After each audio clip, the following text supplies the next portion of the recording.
संक्षिप्त रूप में वो पूरा बता देंगे कि क्या क्या उसका कार्यक्रम कैसा है।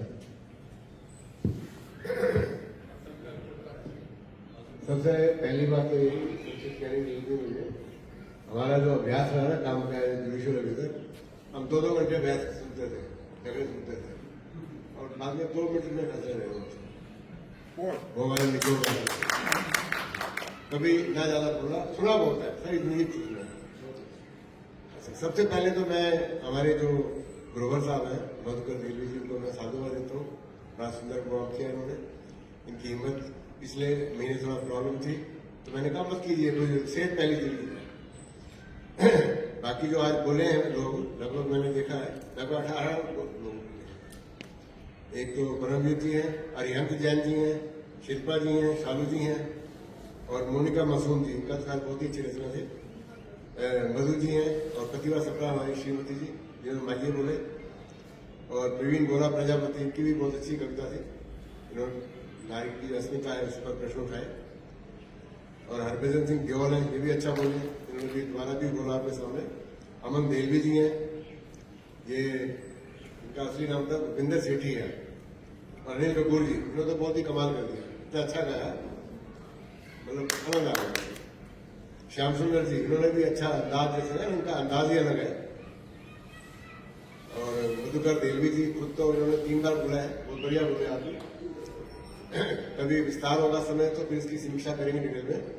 और रोजी जी भी अच्छा बोली, थोड़ा उनका कहने लगे मैं प्रेम की तरफ बोलूंगी तो उन्होंने इसी को लिया। देखा जाए तो सारी दुनिया का जो सूत्र है प्रेम है। अगर हमारा आपस में प्यार है तो हम बैठे हैं, ठंड है फिर भी बैठे हैं, थके हुए तो भी बैठे हैं, जाना था उन्होंने वो भी नहीं गई। तो वो जो प्रेम का दूसरा आदर है, आदर के साथ बैठे हैं।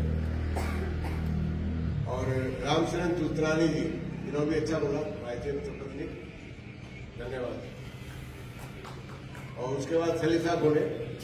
सलील साहब का जो मैं परिचय अभी दिया थोड़ा सा, रामचरण हसीन जी हैं, आपका मैंने इनसे जिक्र भी किया एक बार, क्योंकि आप शायद मुझे बीपीएल में या कहीं मिले हैं, आप ऐसा कहना है मुझे, और आपके नाम से मैं परिचित हूँ, मिला भी हूँ। तो मुझे भी बहुत अच्छा लगा कि आज आपके दर्शन हुए।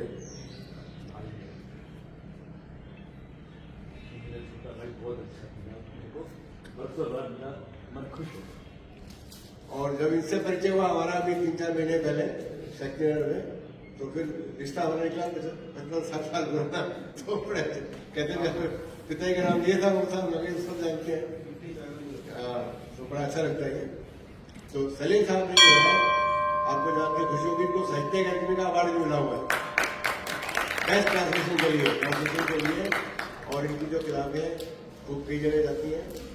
मैं एक दिन खान मार्केट में घूमते हुए गया, भारी ब्रदर्स की दुकान थी, वहां देखा कि हम 10 किताबें उसमें शेल्फ में लगी हुई थी। ऐसे एक बार हम शिमला गए इसी काम से, वहां देखा वहां पे माल में दुकान थी, पूछती वहां भी इन किताब पड़ी हुई थी। तो ये मैं समझता हूँ कि आज की हमारी गोष्ठी में मैं किसी को छोटा नहीं कह रहा, लेकिन अपने आप में वरिष्ठतम है, दिखने में भी और आयु में भी। अभी 90 के होने वाले हैं और आप उनका जीवन देखिए। और अंत में श्री भगवान शर्मा जी बोले, बहुत बढ़िया बोले, क्योंकि अध्यक्ष के लिए अपेक्षा की जाती है कि सबके बारे में थोड़ा सा बोले, लेकिन समय बहुत कम है, इसलिए मैं तो बड़ा संक्षेप ले रहा हूँ। श्री भगवान जी की मुझे बात सबसे अच्छी ये लगी कि इन्होंने गौ की प्रॉब्लम को किया। आप देखिए स्वामी दयानंद ने कहा कि गौ करुणा निधि, आज से 70-80 साल गौ करुणा निधि। निधि होता है ट्रेजरार, मतलब पैसा जिसको धन बोलते हैं, या आप कह सकते हो हमारी संपत्ति। इतने उसके अंदर गुण बताए कि कमाल। आप मौका लगे कभी किसी के लाभ पढ़िए आप उसको। और जहां तक लाभ बताए इन्होंने, पंचगव्य गौ के मशहूर है, उसका मूत्र है, उसका जो भी सारी चीज है, उसका आप फायदा उठा सकते हैं। स्वामी रामदेव ने भी थोड़ा कोशिश की है और इन्होंने आयुष्मान का नाम लिया। और अपने जो हमारे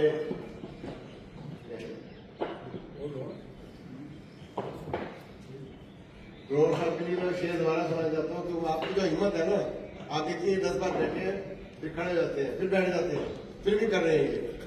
इनकी हिम्मत के लिए मैं शेर दोबारा बोलना चाहूंगा कि हर विषम परिस्थिति में भी हिम्मत नहीं हारते। विषम परिस्थिति में असफलता हो, थकावट हो, ये उसको भी समझते हैं कि मुझे प्रेरणा मिली है। दिल गवारा नहीं करता शिकस्त से उम्मीद, शिकस्त नहीं स्वीकार करता। हर तकाबुल पे नमाजिश का बना होगा। आपको सुनाना वाला और अब समय तो कम है, लेकिन मैं फिर भी 2-3 लाइनें सुना देता हूँ। मैं पहले तो सुनाता हूँ, ये सुनाऊंगा आपको। काव्य की क्या क्या अपेक्षाएं होती हैं, मैंने लिखा था कविता। हृदय के सौंदर्य को दर्शाता है काव्य, वाणी के अद्भुत माधुर्य को दिखाता है काव्य, हृदय के मूक सौंदर्य को दर्शाता है काव्य, मानव की पीड़ा और जुल्म को बतलाता काव्य, सबके उदास मन को ये बस हर्षाता काव्य। मैं रिपीट नहीं कर रहा समय की वजह से। इस दुनिया में सच मानव होना भाग्य है हमारा, दिव्य गुणों से युक्त कवि होना सौभाग्य है हमारा।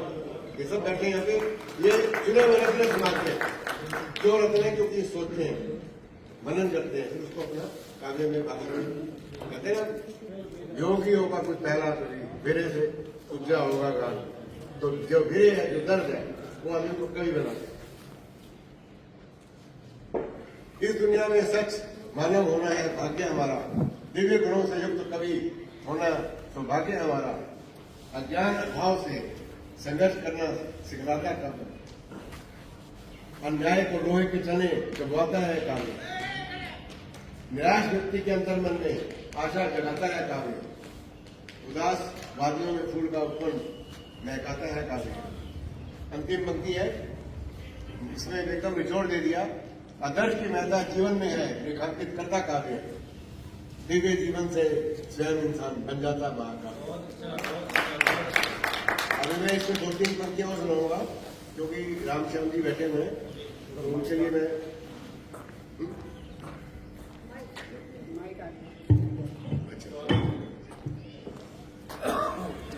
ये सुनीता जी जल्दी आओ इधर। गिर गई थी सर। क्या हुआ यार, फुल को पास हो गई बेटा। पता लिखने की, क्योंकि कल मैंने खोल रखी है। ये मेरे कार्य संग्रह भी आया पिछले प्रो, तो ये गजल हुआ कविता है ये एक आइए, स्वागत है आपका। ये कोरोना के संदर्भ में लिखी थी, लेकिन उसको मैंने इसको थोड़ा गजल की शेर देने का प्रयास किया देने का। इसका हेडिंग है, सबका हिसाब होता है उसके पास यारो।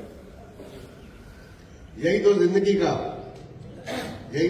का सुहाना सफर है यारो, पर हाथ से निकलता जा रहा रोज है यारो। कौन पास होता है और कौन फेल होता है, कौन पास होता है और कौन फेल होता है, सबका हिसाब होता है उसके पास यारो। तमाम उम्र दौड़ते रहे हम इस जिंदगी में, मंजिल पे आओ देखें अब कौन पहुंचता है यारो। धूल से खूब है सने अब बेफिक्र चेहरे तुम्हारे, धूल से खूब है सने अब बेफिक्र चेहरे तुम्हारे, संभलो और कुछ तो संभालो खुद को भी यादो। आखिरी पंक्ति है, ये थोड़ी संवेदना की है। दर्द में पिघलती जा रही ये उम्र मोम सी, दर्द में पिघलती जा रही ये उम्र मोम सी, पत्थर सा जिगर और दिल तो बना लो यारो। कितने हो गए दोस्त, अब कोरोना का देखिए, कितने ही दोस्त इस कोरोना काल में बिछुड़ गए। कई लोग चले गए, आपके भी गए, हमारे भी गए। हमारी पत्रिका संपादक है, उनकी डेथ हो गई कोरोना में। मित्र संगम पत्रिका 52 साल से निकलती रही, वो ऑल इंडिया रेडियो में काम करते थे। प्रेस प्रिंटर है, उसकी डेथ हो गई। ऐसे कई लोग हैं, गिनती करें। ये लाइन को समर्पित है, कितने ही दोस्त इस कोरोना काल में बिछुड़ गए, अब तो राम का भी नाम ले लो मेरे यारों। धन्यवाद, बहुत बहुत धन्यवाद आपका। बहुत बहुत धन्यवाद।